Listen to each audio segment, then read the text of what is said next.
Boa noite, amigos alunos. Estamos aqui para mais uma aula de linguagens formais. Meu amigo, linguagens formais. Hoje vamos falar de gramáticas sensíveis ao contexto. Gramáticas sensíveis ao contexto. Vamos lembrar da hierarquia de Chomsky, né? Gramática regular, as menos poderosas. Depois livres de contexto, um pouco mais poderosas. E no terceiro nível, as sensíveis ao contexto, mais poderosa do que as gramáticas livres de contexto.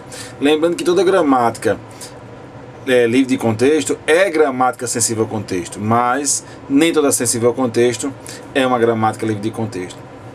Vamos relembrar. O que é uma gramática livre de contexto? É aquela que do lado esquerdo de cada igualdade só tem uma variável, certo? E o que é uma gramática sensível ao contexto? Uma gramática sensível ao contexto é aquela que tem, aquela que a quantidade de elementos do lado esquerdo é menor ou igual do que a quantidade de elementos do lado direito.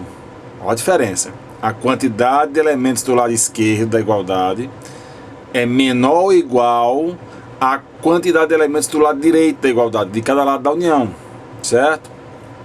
Depois nós vamos ver os exemplos com isso aí. Na gramática sensível ao contexto, cada expoente n é uma variável, certo? Lembrando que na linguagem sensível ao contexto, nós temos no mínimo 3 n's iguais, certo? Na livre de contexto 2, na regular 1, na sensível 3 ou mais, 3, 4, 5, 6, quantos quiser botar. E aí cada n é uma variável, diferente da livre de contexto, que os 2 n's é uma variável só.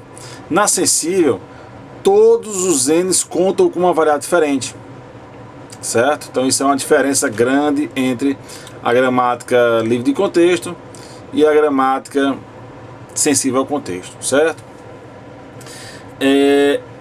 Para que eu possa construir uma gramática sensível ao contexto, eu tenho que usar 3 regras, que eu tenho que seguir sempre as 3 regras, certo? A regra da primeira variável, depois a regra da desordem alfabética e depois a regra do anterior e ele mesmo, certo? Eu vou mostrar aqui um exemplo para vocês fixarem essas 3 regrinhas aí. Qualquer gramática sensível ao contexto sai com essas 3 regrinhas, ok? Pois vamos ao exemplo aí, pessoal.